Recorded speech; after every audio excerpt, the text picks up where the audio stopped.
What's going on? This is Ryan with Automatic Comics, and up next we are going to talk about the top 10 surprising sales that happened last week. Stay tuned.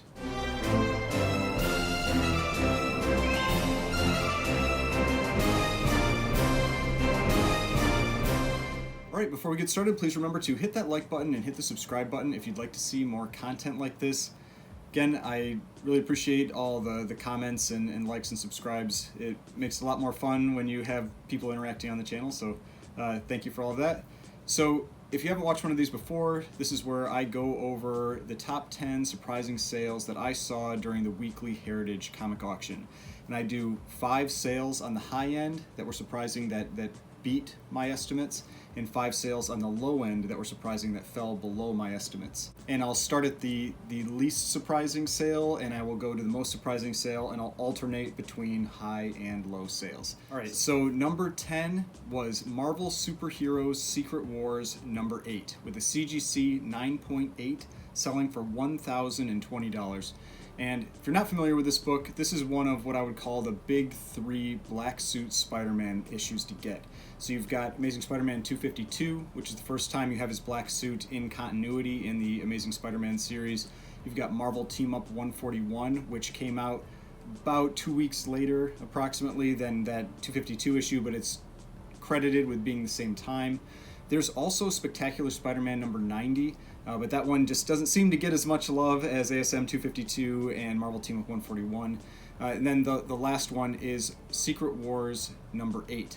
And this one came out quite a few months later. It was much later in the year, but the important thing with this is the origin of the symbiote. So that's where the black suit really came from. Before that, it was just, it's a black suit. You know, it's just a different suit that Spider-Man was wearing. But this is where you got the origin, which then ultimately leads to Venom.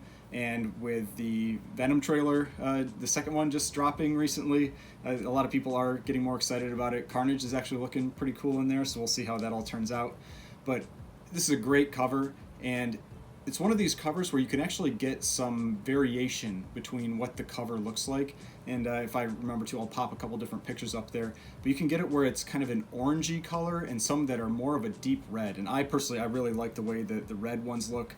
I tend to see them a lot less often, but I think it's just a printer defect. There was a lot heavier red pigment maybe in that print run, and so there are some that have this much deeper red color. Now, this wasn't a new high for this book. The highest sale that I could find for this book was $1,140, and that was back on July 5th.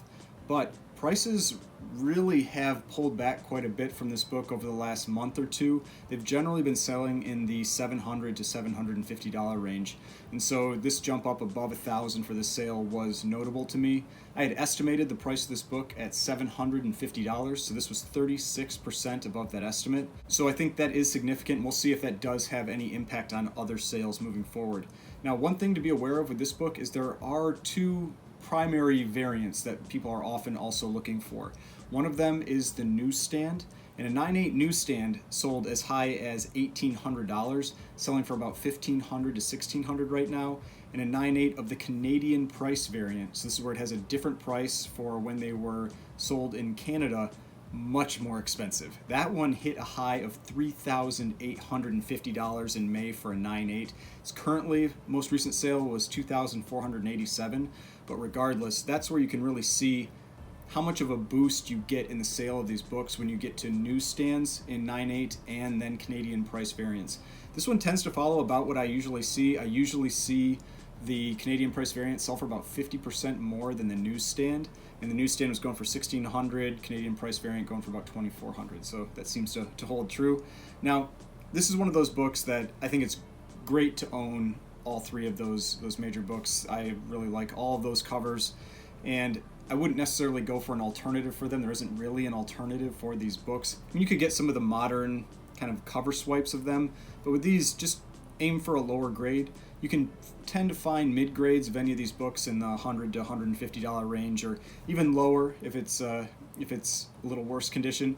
But I would definitely go for these books. I wouldn't try to find any alternatives. But Amazing Spider-Man 252, Marvel Team Up 141, and then Secret Wars 8 are the 3 big ones for Black Suit Spider-Man. Now, number 9, and this was a low sale. This is Fantastic Four number 46, in a CGC 7.0 that sold for $396. And this is the first appearance of Black Bolt. This book, along with issue 45, really tanked after Marvel attempted that TV show that just really didn't go well. It wasn't really in the Kevin Feige group of shows. It was kind of more of a standalone and just was not very good. And so after that, issues 45, which is the first appearance of the Inhumans, and 46, which is the first appearance of Black Bolt, really took a hit. But there has definitely been renewed interest in these books, and the prices had gone up along with the rest of the market. And I think maybe some of this has been tied to the Eternals. Maybe thinking if the Eternals end up doing well, then the likelihood that they bring back the Inhumans for a more involved role will increase as well. Now, I think it's a pretty cool cover. You've got Black Bolt right on the cover. It's got a red background, which I always like those on these books. Now, I had estimated the price of this book at $500, so this is 21% below my estimate, so quite a bit below my estimate. The high of this book was in May, and that was $520, but it did have another sale at $490 after that, and so it really looks like this one's maybe retreating a bit, at least for now. But the thing to remember, and I always like to point this out, is that a year ago, this book in a 7.0 was selling for $250 to $275. So it's still up 50% since then, a little more than 50% since then. So always remember that even if we start to see some price retreating in these books, they are still up quite a bit from where they were a year ago, so it's just always important. Now, since this book isn't all that expensive, a 7.0 selling for around $400, if you really want this first appearance, I would say go for it, not necessarily an alternative. Just go for a lower grade copy. A 4.0 sold on July 24th for $200, but you could go for issue 59 of Fantastic Four. That's another Black Bolt cover, kind of a yellow cover. Still looks really cool and much more affordable. Less than $100 even for mid-grade books. But my recommendation is generally to go with the first appearance. Those ones are always going to be in more demand, and they're going to go up more if there is news about it, and just be easier to sell and that kind of thing if you ever want to let go of that book. All right, now number 8, and this is a high sale. This is a cool book, and it's always surprising when I see some of these books sell, because this type of book is rare. And this is Gangsters Can't Win, number 2. It's a pre-code horror book in a CGC 5.0 that sold for $1,560, which is a record in that grade. Now, there are some cool pre-code horror skull covers. I think this is one of the best ones. Not the best, but one of the best ones. I had estimated the price of this book at $1,100, and this was 42% above my estimate, so it beat my estimate by quite a bit. And the thing is with this book, it is not an easy book to come across. There are only 15 universal copies on the census, so it's tough to price a book like this. The last sale was in May of 2020 for a 7.5 that sold for $1,860. And there were only 4 prior recorded sales. So definitely a tough book to come across and a tough book to price. Now, to put into perspective the demand for these pre-code horror books, like how much prices have changed. A 7.0 sold for $263 back in 2014. Now, with this sale, we saw a 5.0 sell for $1,560. So that's a 500% increase on a lower grade book. So definitely a lot of demand has increased over the last few years for pre-code horror. The tough thing with these for alternatives is that the alternatives are also very rare and tend to be also pretty expensive. One is Witchcraft number 2, which I have a copy of this one, which again is awesome yellow cover. It's got this black skull and crossbones on it. 3.0 recently sold on July 4th for $1,085, so you're definitely going to be spending some money if you're picking up this book. Probably the best pre-code horror skull cover, though, is Punch Comics number 12. This is an older one, too. This is 1945, and there's tons of detail on the cover. It's just a great black cover with that white skull, but it is really, really expensive. A 1.5 sold for $4,500 in November of 2018, and a 6.5 sold for $22,500 in 2017. And there are no more recorded sales, at least on Go Collect, that I could find of this book since then. So that's 3 years ago, and we haven't had a sale. I believe there is one coming up on the next Heritage auction, and I expect it to go for a lot of money. I think it's a 4.0. So that one will be cool to see what that ends up selling for. But these pre-code horror skull covers, I think, they're just awesome. And this Gangsters Can't Win number 2 is one of the better ones that's out there. All right, number 7. This is the low sale. This is The Crow #1 in a CGC 9.4 that sold for $1,320. And this book, over the last 4 to 5 months, has just been on a tear, and prices have been spiking. So it's not really surprising that we're seeing a decrease in this price. It's definitely a big nostalgia purchase. These books that kind of go back into the 80s and the 90s, that time frame, have been getting a lot more popular lately. Now, this isn't the first appearance of The Crow. The first appearance is in Caliber Presents #1, but this is the more desirable book of those two books. This is the first issue of his self-titled run. Very tough to get in high grade because you can see all the black that is on that book. And Caliber Press wasn't really known for using the highest quality materials, so they did tend to get a lot of color rub and just general damage to those books. Now, I had estimated the price at $1,800, and that was the high sale, the last sale. That was just on June 14th. This is 27% below that estimate, so this was a pretty good deal for that book. That was a pretty good pullback. I was actually even tempted to pick this one up. I didn't buy this book, though. But again, and I'd like to reference what these books were selling for about a year ago. This book was selling for $350 to $450 in this grade. So that's still up 200% or more since then, which is a lot for comics. So just always keep that in perspective with these books. Now, for alternatives, one that I've already mentioned that is a really good alternative for this book is Caliber Presents #1. The cover isn't really all that great, but the back cover is where you can see the Crow. That's where you see the Crow on this cover. It is more affordable. It's still not cheap, though. A similar grade would run around $600 or so.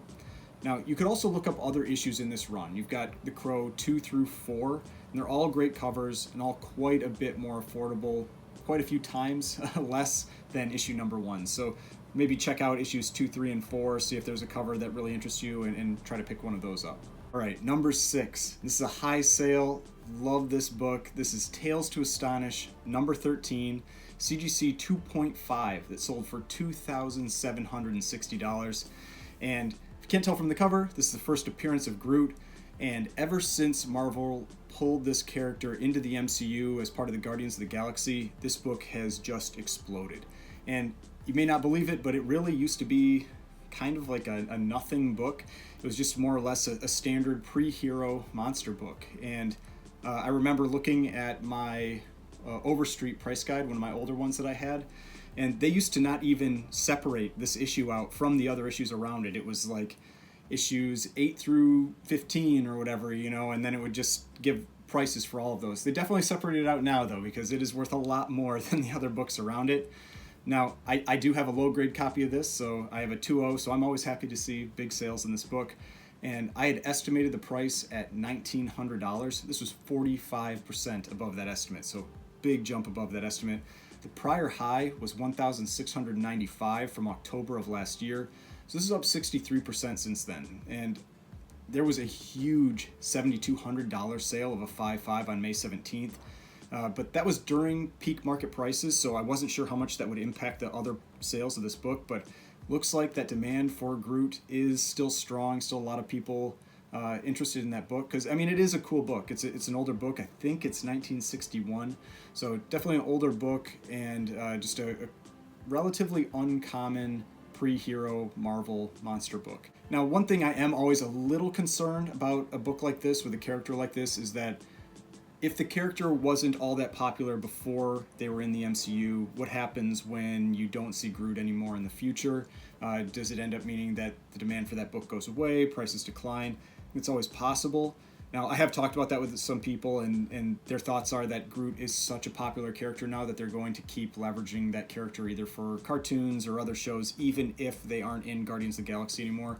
So take that as you will, whatever you want to do with that in terms of long term with this book, but I still think it is a really cool book. Now, like you saw there, it is very expensive. When a 2.5 is selling for over $2,700, it's over $1,000 per grade point, so not cheap, but a great alternative. And I've mentioned this in the past when I've talked about this book, is Where Monsters Dwell #6.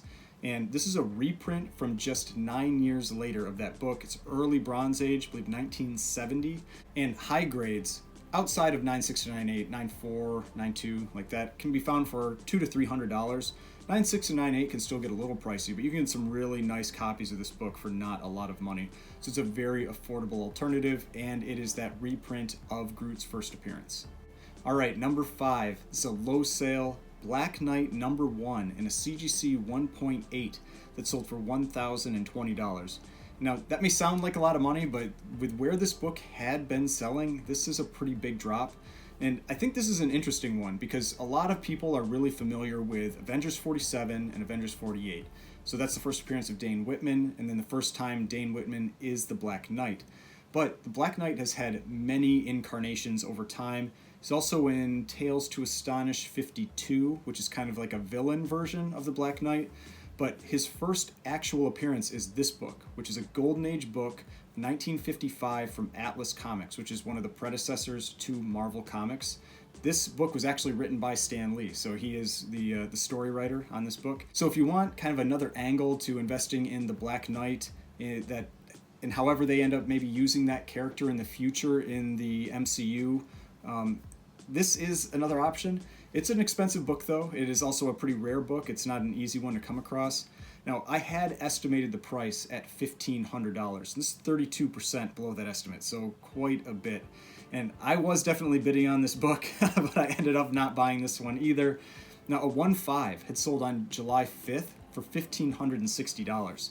So this is a 1.8 and ended up selling for quite a bit less than that. So I was even being a little conservative with my price estimate, and that was partly because I've been seeing prices all over the place with this book. I think it's just kind of a confusing book for people because it's this Golden Age issue. It's not Dane Whitman, but it's still the first Black Knight. So I think a lot of people aren't quite sure where it's going to end up going in the future. But for example, a 2.0 sold for $1,680 on May 24th, and a 4.0 sold for $2,160 on June 14th. So the prices are really kind of around that $1,000 to $2,000 mark for these lower grades. Now for the prior high, it last sold in this grade in May of 2020, and it's up a lot since then. Then it was only $600, so it's still up about 70%, and if it sold where these other books in similar grades were at, it would be up over 100%. So it's definitely still a strong mover, but I think it is just a little confusing for people. A lot more people are focusing on Avengers 47 and Avengers 48. Now, for alternatives, I already mentioned those two. Avengers 47 and Avengers 48 are definitely the most obvious alternatives, but they have spiked a lot recently. So I think it is maybe a little risky to pick them up right now if we don't know exactly what's going to go on with that character. There are rumors that that character is signed on for multiple appearances, whether that's movies or shows.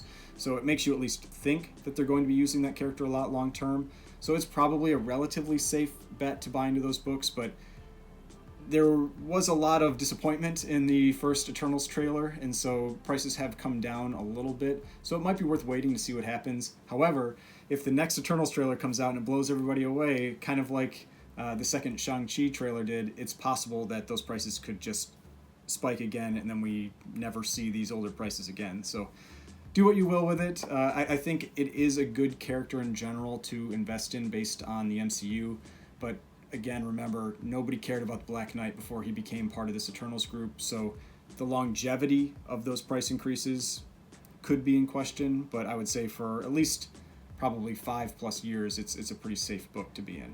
All right, number 4. This is a high sale. This is a more modern book than I normally talk about. This is Ultimate Fallout number 4 in a CGC 9.8. Sold for $3,840. And for me, this sale was just ridiculous. It was one of those ones that really surprised me as it was happening. And I feel like it was either a case of excitement during this auction, just getting the better of some people, or it's possible this was an international bidder because Heritage does tend to have a larger international audience that will bid on their books that maybe don't have access to purchasing on eBay, that don't have, because a lot of the eBay books that are sold, sellers aren't selling internationally just because of the little more hassle with shipping and everything like that. So it's possible that this is a place they're able to get it, and so they spent this money on this book. Now, this is the first appearance of Miles Morales. If you're not aware, I do think this is a great book to own. He will almost certainly be a big part of at least Spider-Man, whether that's in the MCU or Sony's universe moving forward. The book had peaked at 4,000 in a 9.8. I think it was like 3,995. But since then, it's retreated quite a bit. It's come back down recently. July 29th, there was a sale of 2,210 and generally selling around 2,500. So I estimated the price of this book at $2,500. This was 54% above that estimate. But I think this is probably more of a fluke sale than anything. I have a feeling that's not really going to have a big impact on the current eBay prices. But I wouldn't be surprised if we get back up to these numbers if we ultimately see Miles Morales in a live action type setting. Now, the great thing about this book is there are a lot of alternatives for it. There are a bunch of prints. I think the best one, in my opinion, is the second print where you actually can see his face. A 9.8 just sold for $595 on July 27th, so it's about 4 times less expensive. So second print is a really good option given how expensive the first print is. Even in mid-grades, that first print will cost you a few hundred, if not around $500 to $800. Now, if you want to spend a ton of money, you can get the 1 in 25 for this book that had a sale of over $20,000 a few months back. I think it was on Comic Link. So definitely a top tier book, a really expensive book when you're talking about 5 figures and getting into the $20,000 range even. All right, number 3. So this is a low sale. This is Amazing Spider-Man number 15 in a CGC 5.0 that sold for $1,620. And like I was talking about last week, this really feels like another one of those situations where the book spiked when people saw some news about the character casting, and then when there isn't any news for a little bit, the price starts to drop. It gets out of people's minds and you see prices drop. And I think that's where you really need to watch these books and try to pick these books up. Now, this is the first appearance of Kraven. He's got a solo movie coming with potentially more solo properties after that. And I do have one copy of this book. I think it's an early Spider-Man villain. And even though I've mentioned this before, even though I'm not a big fan of villains long term, the Spider-Man Rogues Gallery, similar to Batman's Rogues Gallery, are really an exception to that rule. Now, I had estimated the price of this book at $2,400. This is 33% below that estimate. $780 less than that estimate. So that was a big drop in that price. Really good price for that book, I think, that someone picked up. Now, the high sale was $2,196 on May 27th, but a 4.5 had sold for $2,500 as well on May 27th, and a 3.5 sold for $1,800 on July 5th. So that's why I had my estimate up at $2,400, even though the prior high was $2,196. So this 5.0 sold for less than the 3.5, and so I think that may have been just a real great deal for this book, especially with what they have planned for this character moving forward. Now, for Silver Age Spider-Man, if you want an alternative, the best one is probably Amazing Spider-Man number 34. Still a cool Kraven cover. I'm personally not a real fan of the background color, kind of the cream off-white color. Just rarely ever looks very clean. But if you can get a high-grade copy, it can still look like a really nice book. It's still not super cheap. I mean, it's still early Amazing Spider-Man. A 5.5 sold for $334 on July 23rd, and a 6.0 sold for $289 on July 17th. So it is a early Spider-Man book, a Kraven appearance that you can get for a few $100s for a mid-grade copy. So definitely something to consider. All right, now number 2, this was the most surprising high sale that I saw. This one, I could not understand what was going on with this sale as it was happening. And like I say, I never tried to make someone feel bad about a purchase. If you want the book, buy the book and whatever you want, but this one was really high. This was Fantastic Four 50 in a CGC 8.5, sold for $7,200. That was a huge record for that book. I mean, that's more than an FF49 in an 8.5 sells for. Now, this is the third part of the Silver Surfer and Galactus trilogy. It's Silver Surfer's first solo cover appearance. And now this was a White Pages copy, so you could say that's why there was a little more demand for it. But there was another White Pages copy that sold on May 14th for $3,750. And I remember thinking that sale was insane. And this one was almost double that. So this one was just, it was crazy to me. Now, I had estimated the price at $3,000 because of that prior White Pages sale. This was 140% above that estimate. I mean, this was just a monster sale. And to put that in perspective, a 9.2 sold on June 30th for $5,066. So over $2,000 above the 9.2 sale for an 8.5. So that's over 40%, with 2 grades lower from just about a month ago when prices really had been higher. So I don't really know what was driving this sale. I'm not sure what caused it. I did take a close look at this book afterwards just to see if maybe somebody thought that this was a book that could get pressed up to a higher grade.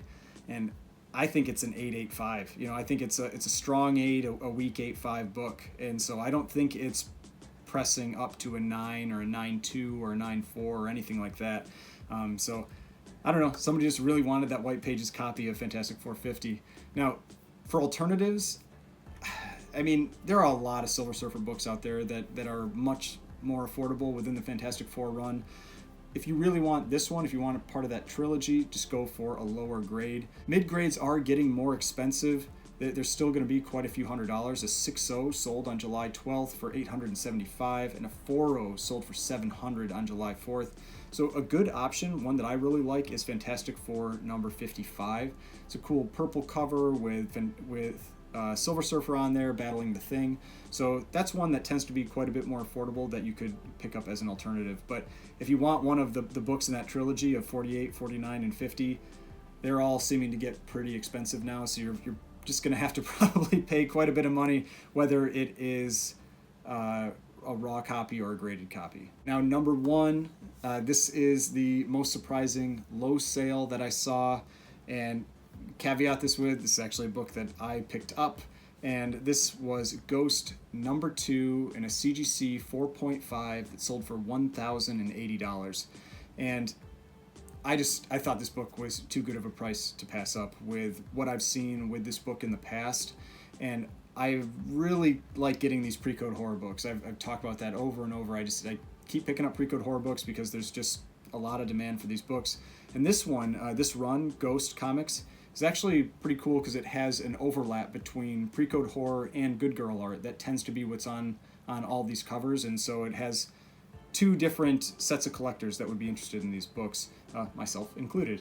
Now, Ghost number 2, I think, is one of, if not the best covers in the run. I think it is a great book. I had estimated the price at $2,000, and this was 46% below my estimate. And this book had a sale at $2,000 back in January of 2019. And in April of this year, a 3.5 sold for $1,400, and a 5.5 sold on July 19th for $2,640. So I felt like my estimate was pretty reasonable at $2,000. Now, for alternatives for this book, this run has 11 issues in it, and so there are a lot of options there across a lot of price ranges. Now, I own 3 of the books from this run now. I have issues 2, 5, and 9. And I think issues 1, 2, and 6 are definitely the most expensive. So if you're looking for one of the most expensive books in that run, issues 1, 2, and 6 are what you would be going after. But if you want any other book in that run, a book that's maybe a little more affordable, it's going to cost you a few $100s instead of a few $1,000s.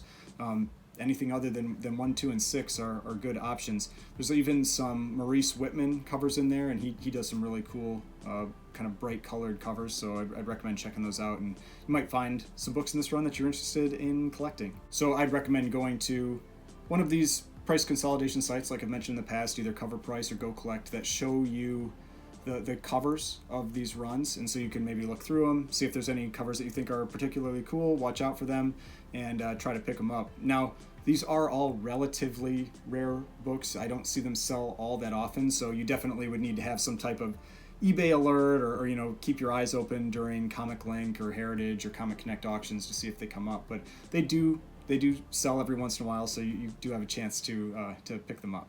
All right, so those are my top 10 surprising sales for this week.